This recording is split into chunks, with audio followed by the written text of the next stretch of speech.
من الشيطان الرجيم بسم الله الرحمن الرحيم السلام عليكم ورحمة الله وبركاته للنبي المصطفى رسول الله صلى الله عليه وسلم وإلى أرواح والدينا ومعلمينا وذوي الحقوق علينا أجمعين الفاتحة أعوذ بالله من الشيطان الرجيم بسم الله الرحمن الرحيم الحمد لله رب العالمين الرحمن الرحيم مالك يوم الدين إياك نعبد وإياك نستعين اهدنا الصراط المستقيم صراط الذين أنعمت عليهم غير المغضوب عليهم ولا الضالين آمين إن الحمد لله نحمده ونستعينه ونستهديه ونستغفره ونعوذ بالله من شرور أنفسنا ومن سيئات أعمالنا من يهده الله فلا مضل له ومن يضلله فلا هادي له أشهد أن لا إله إلا الله وأشهد أن محمدا عبده ورسوله اللهم صل وسلم على سيدنا محمد وعلى آله وأصحابه أجمعين سبحانك لا علم لنا إلا ما علمتنا إنك أنت العليم الحكيم رب اشرح لي صدري ويسر لي أمري واحلل عقدة من لساني يفقهوا قولي أما بعد. Yang dimuliakan Tuan Pengurusi Surau, Tuan Imam, Tuan Bilal, pegawai serta ahli jawatan kuasa Surau Raudatul Salihin Masjid Lama Kampung Kundang, yang dihormati para alim ulama, asatizah di kalangan tuan-tuan dan juga puan-puan, seterusnya muslimin muslimat hadirin hadirat. Alhamdulillah, pertama dan selama-lamanya kita merafakkan kesyukuran kehadirat Allah Subhanahu wa taala kerana masih lagi diizinkan kita berada dalam keadaan seorang muslim dan mukmin, insya-Allah diberikan rahmat dan izin dapat kita berkumpul pada malam ini bagi menyambung pengajian kita dalam kitab Faham Faraid karangan Al-Fadil Ustaz Hilmi Hanis bin Muhammad. Muslimin muslimat yang dirahmati Allah, insya-Allah isyak, azan sahaja isyak kita akan berhenti dan kita akan bacakan tahlil arwah ringkas, dan kita niatkan nanti tahlil arwah pahala bacaannya kepada almarhumah Hajah Mar binti Daud, yang mana tuan-tuan puan-puan sudah maklum telah pergi meninggalkan kita pada semalam. Ini malam kedua saya difahamkan. InsyaAllah azan nanti ingatkan saya, kadang-kadang saya terlajak, biasa terlajak di sokmo.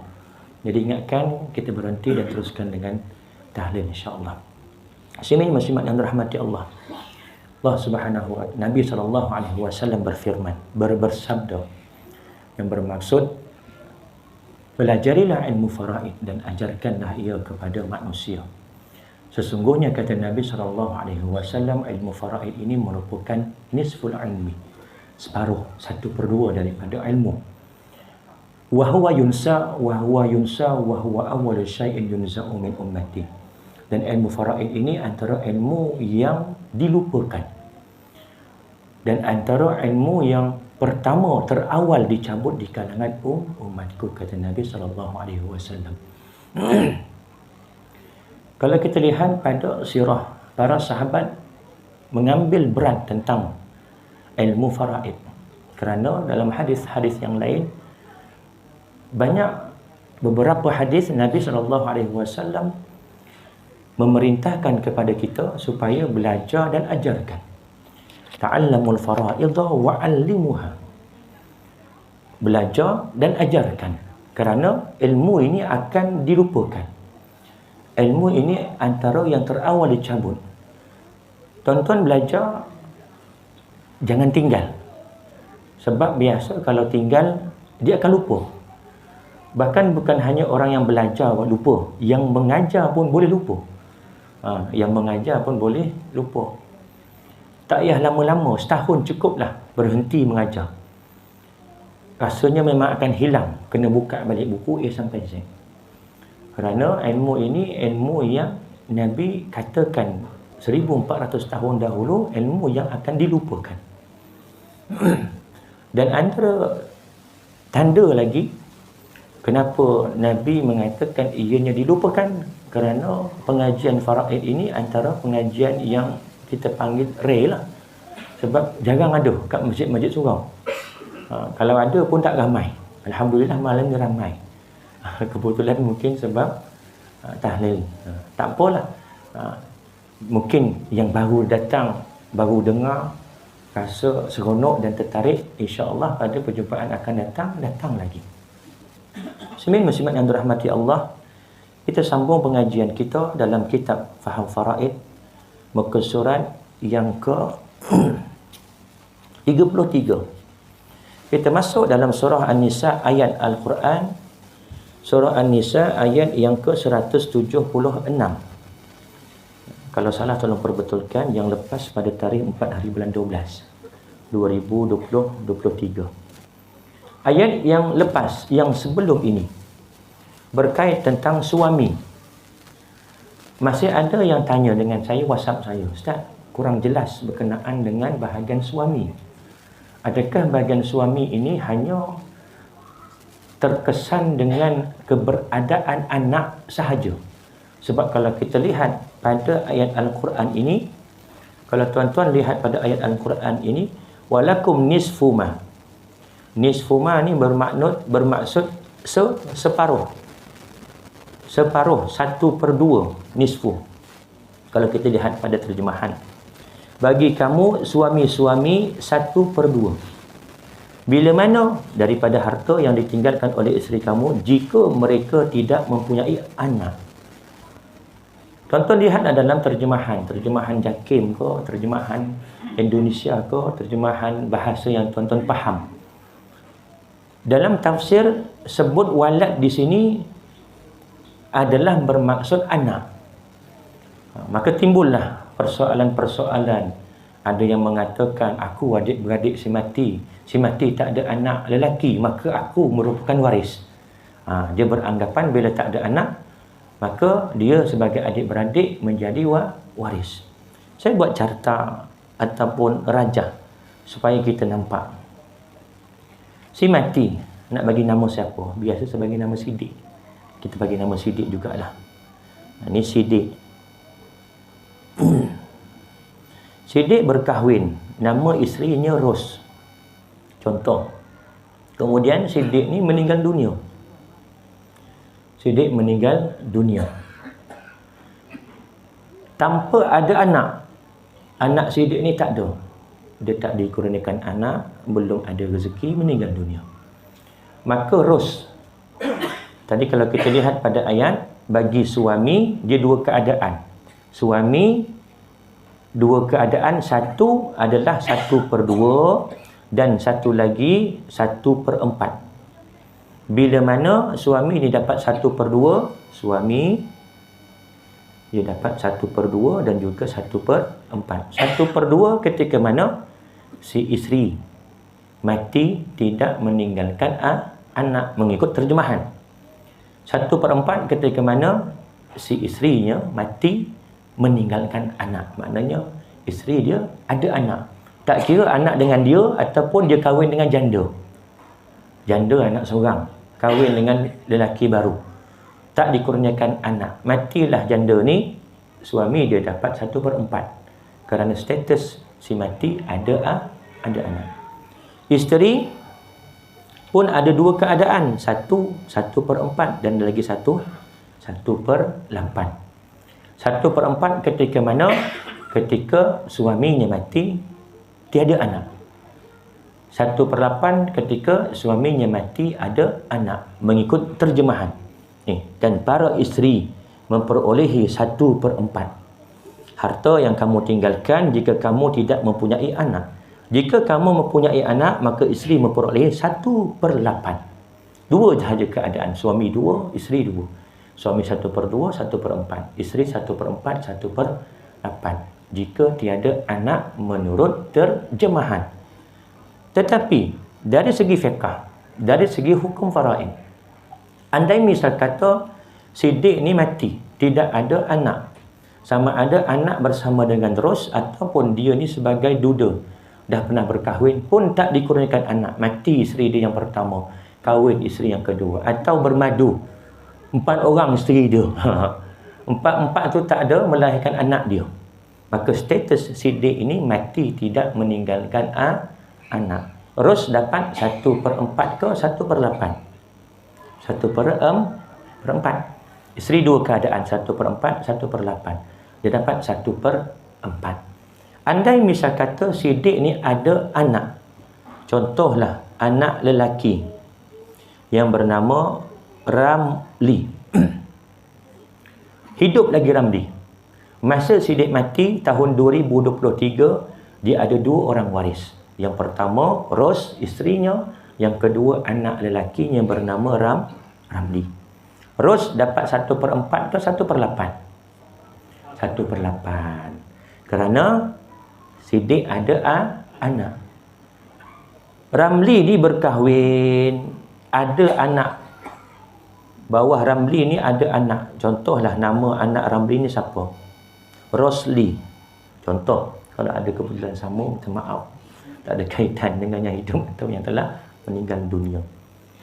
Ramli pun mati. Ramli mati tahun 2010. Siddiq mati tahun 2023. Bermakna Ramli mati dulu. Dia tak ada anak. Dia cuma ada cucu lelaki daripada anak lelaki bernama Rosli. Ros dapat 1/4 ke 1/8? Ragu-ragu nak jawab. 1/8 juga. Jadi faham, anak di sini bukan anak semata-mata, tetapi anak dan ke bawah. Anak dan ke bawah. Ini kalau cucunya lelaki. Lihat pada rajah yang saya buat. Bila kata anak, ini si mati. Waris di bawah kita panggil ini grup 1, kumpulan pertama. Kumpulan usul furuk waris nombor 1. Ada anak lelaki, ada anak perempuan, ada cucu lelaki, ada cucu perempuan. Cucu pun termasuk dalam makna walad, anak dalam terjemahan tadi. Bermakna bila ada cucu, anak mati dulu daripada atuk. Ada cucu. Pasangan kepada atuk ni tadi, nenek dapat 1/8, bukan 1/4. Dan dia tak terhenti sampai sini. Ada waris yang terlindung atau tak nampak, iaitu bawah cucu ni ada lagi. Sampai bila? Infinity. Selagi ada, dialah waris. Kita tengok contoh, misal kata yang mati umurnya 30 tahun. Muda, lelaki. Kita nak siasat waris grup 1, iaitu furuk waris, anak dan ke bawah. Logik akal kita akan tanya si mati ada tak anak lelaki? Oh, ada. Tapi anak lelaki ni mati dulu. Waktu umur 10 tahun, 20 tahun anak ni. Kalau mati bapa 30, anak paling-paling pun 10 tahun lah. Beza 20 tahun. Kita pun kira cepat dah dapat anak. Ayah umur 20 dah anak seorang. Saya 21, anak seorang. Kahwin awal, gatal. Anak 10 tahun. Sebab yang mati 30 tahun. Contohlah. Sampai anaknya mati dulu. Sebab apa? Aksiden, kemalangan. Logik tak kita tanya si mati ada tak cucu? Si mati umur 30 tahun. Logik tak kita tanya? Tak logik. Tapi bagi kami, sebagai perunding, kena tanya juga. Untuk berhati-hati. Untuk berhati-hati walaupun benda tu macam tak logik. Kita tanya juga untuk keyakinan kita. Si mati anak ni tadi yang mati dulu, ada tak anak? Dah kahwin ke belum? Takkan dah kahwin umur 10 tahun. Okey dah, kita yakin dah.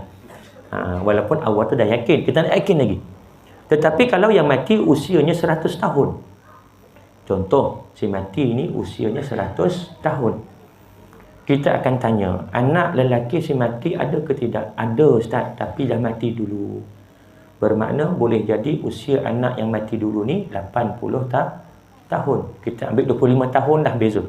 Bermakna 75 tahun mati dulu.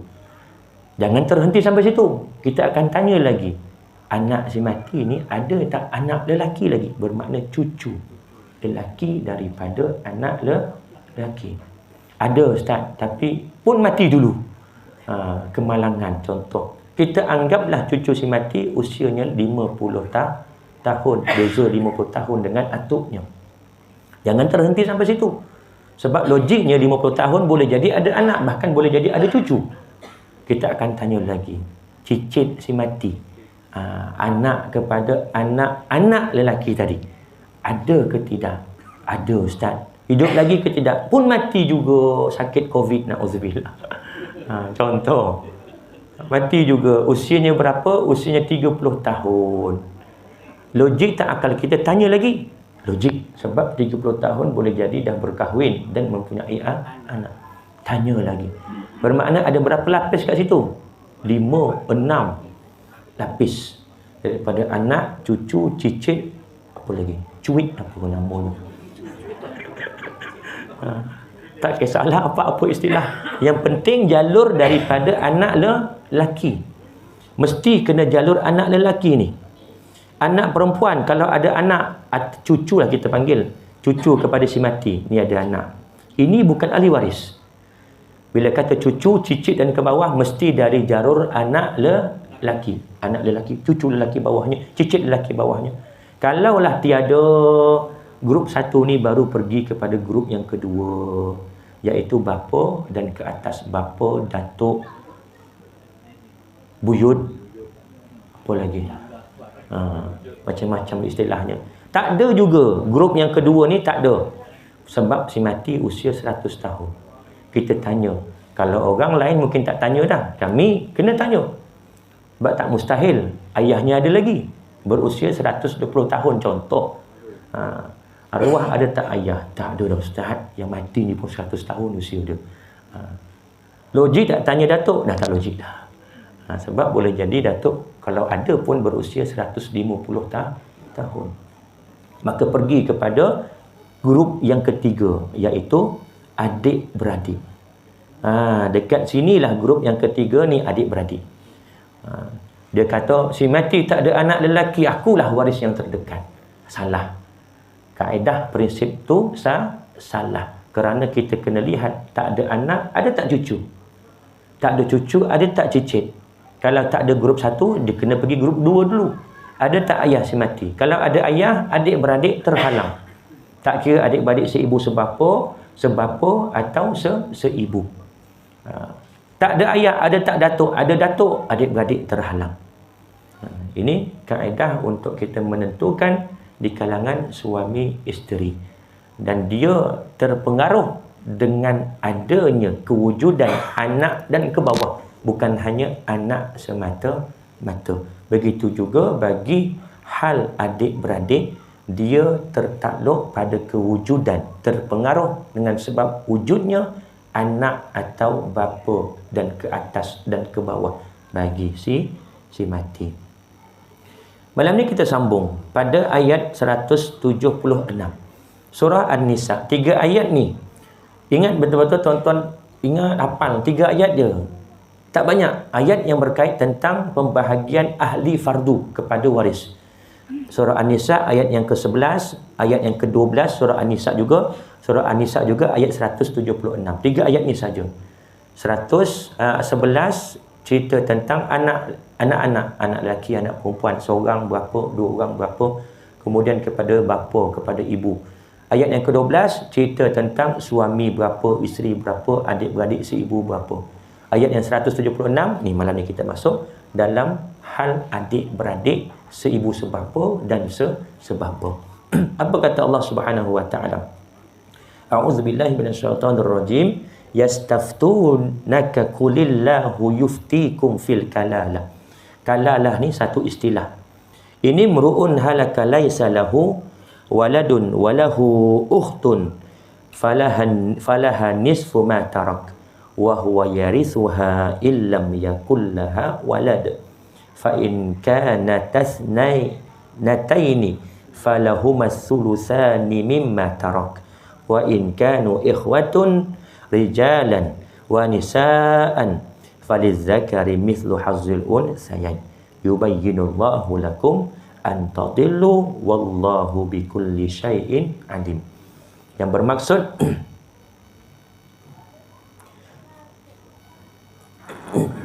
mereka meminta fatwa kepadamu tentang kalalah. Kalalah ni apa dia? Seseorang yang mati tidak meninggalkan anak dan tidak meninggalkan bapa. Tak ada grup 1, tak ada grup 2. Tak ada anak dan ke bawah waris lelaki, tak ada ayah dan ke atas, ayah, datuk dan ke atas. Katakanlah, kita tengok nota kaki di bawah apa makna kalalah nombor 37 ni. Berasal daripada perkataan al-kulla yang bermaksud lemah. Al-kalalah di sini bermaksud si mati tidak mempunyai ayah serta keturunan ke atas, iaitu ayah, datuk dan ke atas, moyang lelaki, dan anak serta keturunan ke bawah, cucu, cicit dan ke bawah. Maka timbul istilah kalalah. Keadaan bila seseorang itu tak ada anak dan ke bawah dan tiada bapa ke atas. Mereka meminta fatwa kepadamu tentang kalalah. Katakanlah Allah memberi fatwa kepadamu tentang kalalah, iaitu jika seseorang meninggal dunia dan dia tidak mempunyai anak dan mempunyai saudara perempuan seibu sebapa atau sebapa, bermakna adik beradik yang sama mak, yang sama ayah. Adik beradik ada 3. Tiga-tiga ni termasuk dalam waris. Adik beradik seibu sebapa, adik beradik sebapa, adik beradik seibu. Adik beradik angkat bukan, adik beradik susuan bukan waris. Hanya 3 sahaja yang tergolong dalam ahli waris faraid. Dan tidak mempunyai anak dan mempunyai saudara perempuan seibu sebapa, maka bagi saudaranya yang perempuan itu 1/2 daripada harta yang ditinggalkan. 1/2 kepada siapa? Adik-beradik perempuan seorang. Kalau dia ada adik-beradik perempuan, dia dah tak ada ayah, atuk tak ada, anak pun tak ada sebab mungkin belum kahwin, maka dia ada adik-beradik sahaja, perempuan seorang, maka dapatlah adik-beradik perempuan ni berapa? 1/2. Ada tak baki? Ada. Dia akan pergi ke mana? Ikut turutan grup tadi. Grup 1, grup 2, grup 3, tak ada grup 3, adik-beradik lelaki tak ada, anak saudara tak ada, pergi kepada pakcik, iaitu grup yang keempat yang ini. Ini grup keempat, iaitu bapa saudara seibu sebapa dengan bapa si mati. Kalau dengan dia si mati ni ibarat hubungan pakcik. Tetapi ingat pakcik yang belah mana? Belah bapa, bukan belah ibu. Belah ibu dia terhenti sampai sini dan pergi ke nenek saja, pergi kepada buyut yang perempuan saja. Dia tak ada pergi dekat adik-beradik ibu ni, tak ada. Tetapi bapa dia pergi kepada adik-beradiknya yang seibu sebapa. Barulah dapat baki. Kalau dah tak ada juga grup 1, grup 2, grup 3, grup 4, barulah baki tadi pergi ke mana? Baitul Mal. Pengamalan kita di Malaysia, anda misal kata tidak ada waris yang mewarisi asabah, baki, maka baki tersebut akan pergi ke Baitul Mal. Baitul Mal di mana? Di MAIS, Majlis Agama Islam Selangor, yang mana Baitul Mal akan menggunakan duit-duit ataupun harta-harta yang termasuk dalam Baitul Mal ini untuk kegunaan maslahat umum, buat balai raya, buat jalan, buat pagar kubur dan sebagainya. Ini kalau seorang dan mempunyai saudara perempuan, di sini bermakna seorang dapat 1/2 daripada harta yang ditinggalkan. Dan saudaranya yang lelaki seibu sebapa atau sebapa mewarisi seluruh harta saudara perempuan jika dia tidak mempunyai anak. Tetapi jika saudara perempuan itu berjumlah 2 orang atau lebih, adik-beradik dia semua perempuan, Dia mati, tak ada ayah dah, tak ada anak, belum sempat berkahwin. Ada 2 orang adik-beradik, dua-dua perempuan. Ataupun 10 orang adik-beradik, semua perempuan. Termasuk juga dalam 2 orang perempuan. 2 atau lebih. Bagi adik-beradik yang perempuan. Maka bagi keduanya, 2/3. Salah seorang, 1/2. Kalau 2 orang atau lebih adik-beradik perempuan semua, dapat 2/3 daripada harta yang ditinggalkan. Dan jika mereka ahli waris itu terdiri daripada saudara lelaki dan perempuan, maknanya ada adik-beradik lelaki dan perempuan. Tadi perempuan saja, seorang perempuan 1/2, 2 orang atau lebih 2/3. Yang ini ada adik-beradik lelaki dan perempuan. Ayah si mati dah tak ada, anak tak ada, bujang, belum berkahwin lagi. Ada adik-beradik, lelaki ada, perempuan ada. Contohlah seorang lelaki, seorang perempuan. Dia 3 orang beradik, dia mati dulu. Yang ada tinggal abang dan juga adik perempuannya. Maka bahagian seorang saudara lelaki sebanyak bahagian 2 orang saudara perempuan, iaitu nisbah mithlu hazil unthayain. Sama konsep dengan anak tadi, iaitu nisbah lelaki 2, perempuan 1.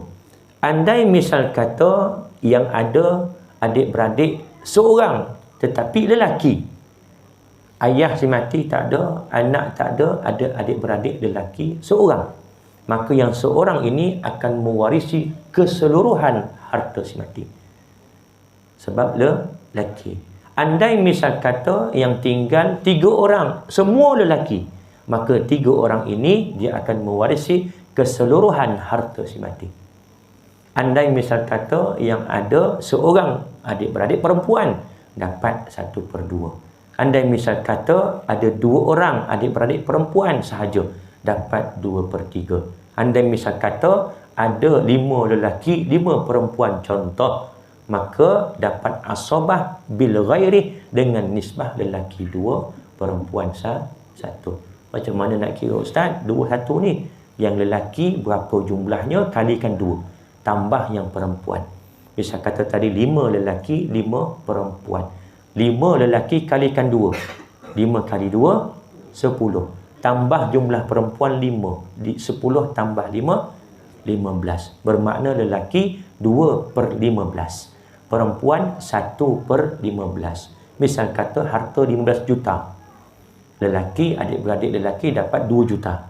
Adik-beradik perempuan dapat 1 juta. Allah menerangkan hukum ini kepada kamu. Yubayyinullahu lakum. Supaya apa? Antadillu, supaya kamu tidak sesat. Bukan ulama kata bukan saja-saja Allah nak kata kat sini hujungnya begini, Allah menerangkan hukum itu kepada kamu supaya kamu tidak sesat. Sesat ni maknanya apa? Suruhan ni penting.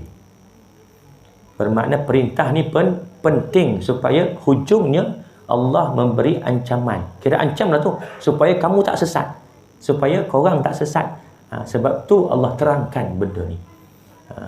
Dan Allah Maha mengetahui segala sesuatu. Surah An-Nisa ayat 176.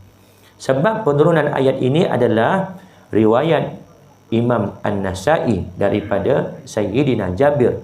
Dia berkata, ketika aku sedang sakit, Rasulullah SAW datang bertemu dengan aku. Maka aku berkata, wahai Rasulullah, aku ingin berwasiat memberikan 1/3 daripada hartaku kepada adik-beradik perempuanku. Rasulullah SAW bersabda, baik. Aku berkata lagi, aku ingin berikan setengahnya. Baginda membalas, baik, kata Nabi SAW. Kemudian Rasulullah SAW keluar. Dan tiada lama kemudian, tak lama lepas tu, Rasulullah SAW masuk semula ke rumah Jabir seraya bersabda, aku merasakan kamu tidak akan mati kerana penyakitmu ini. Sesungguhnya Allah Ta'ala telah menurunkan ayat yang menjelaskan pembahagian warisan bagi adik-beradik perempuan, iaitu sebanyak 2/3. Ini asbab nuzul. Peristiwa ini berlaku, maka turun ayat tadi. Surah An-Nisa ayat 176 menerangkan tentang pembahagian harta kepada adik-beradik perempuan. Seorang 1/2, dua orang atau lebih 2/3. Berdasarkan pada kisah ini, maka turun ayat tersebut. Kita masuk dalam sumber yang kedua.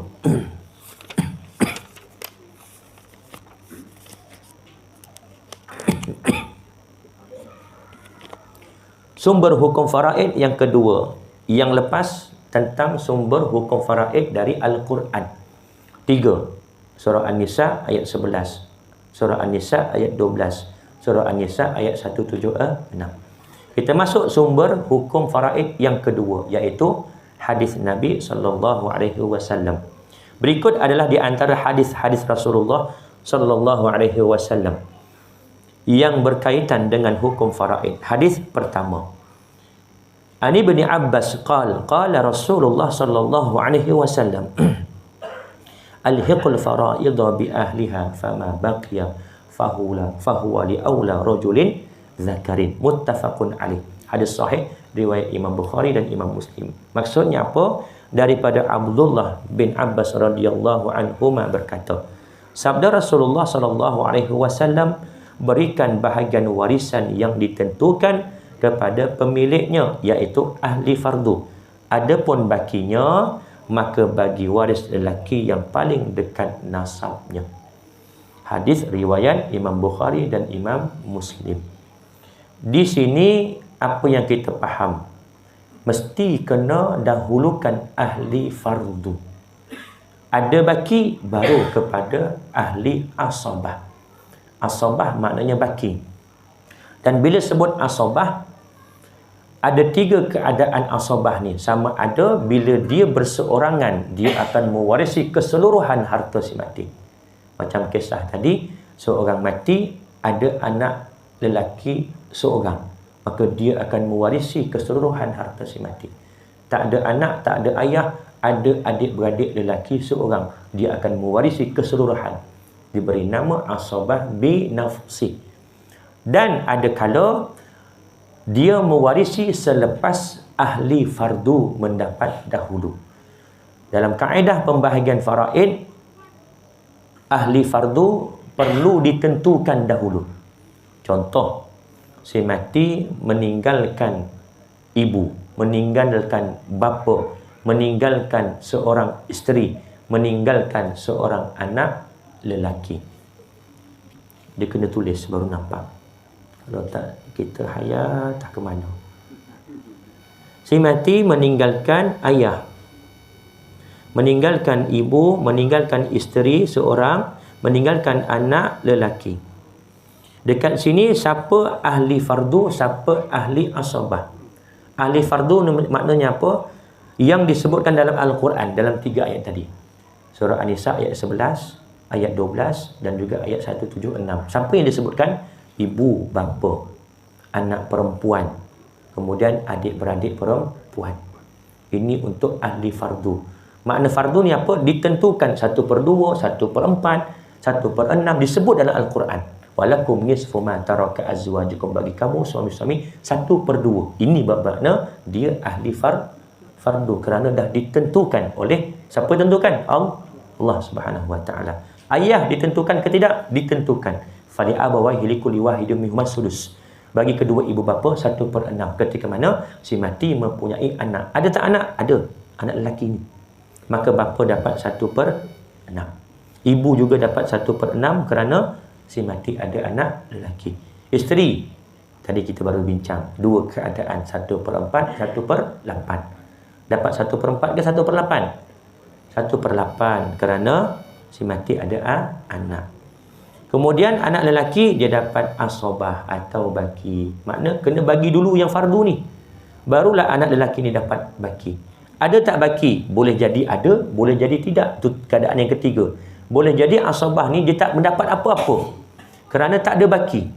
Nanti saya akan bagi contoh bagaimana keadaan seseorang itu asabah, waris lelaki tak dapat harta pusaka. Contoh, ada waris ibu, kemudian suami, kemudian 2 orang adik-beradik. Adik-beradik perempuan. Kemudian ada seorang Pakcik ni bila sebut pakcik sebelah bapa lah. Pakcik ni dia beranggapan dia ni sebagai akulah waris lelaki yang paling dekat dengan si mati. Si mati dah tak ada ayah, tak ada anak lelaki, tak ada adik-beradik lelaki. Cuma ada adik-beradik perempuan saja 2 orang. Akulah yang akan dapat asabah nanti. Seronok dia. Bila tahu kematian anak saudara dia, dia kata aku yang paling dekat. Betul. Dia termasuk waris lelaki yang terdekat dengan si mati, akan mendapat asabah. Tapi selepas ahli fardu dapat dulu.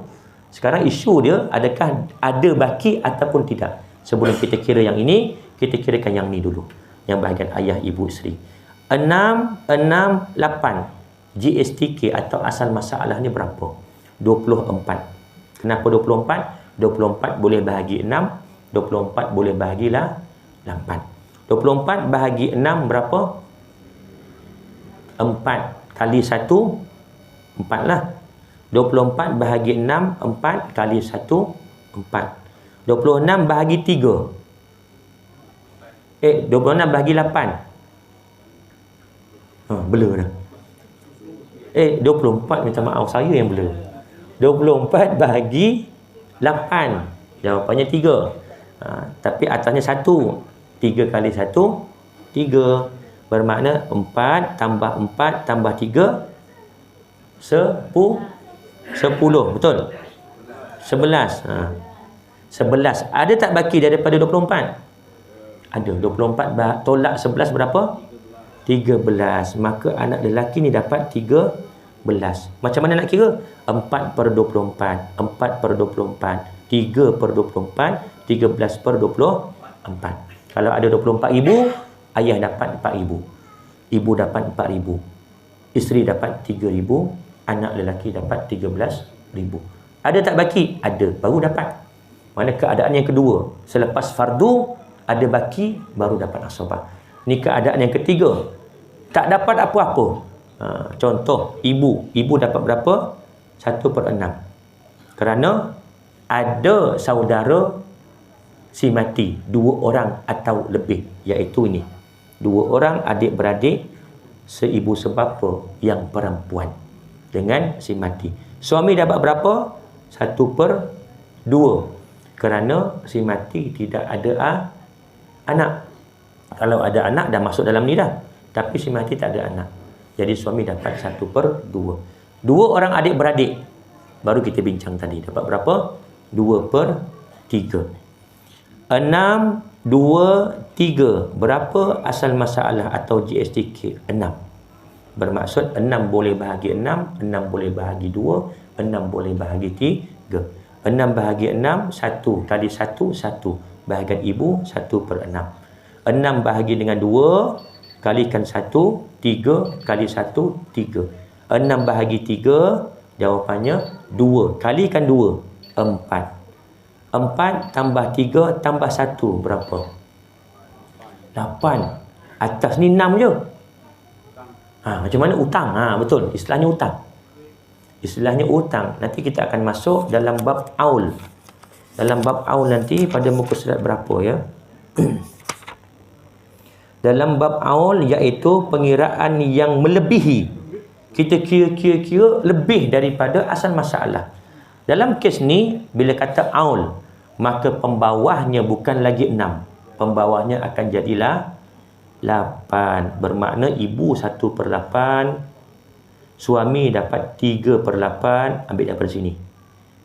2 orang anak perempuan dapat 4/8. Kemudian bila kita tambahkan 4 tambah 3 tambah 1, 8. 8/8. Ada tak baki untuk pakcik? Tak ada dah. Tak dapat ada. Yang mula-mula tadi dia kata akulah waris lelaki yang paling dekat.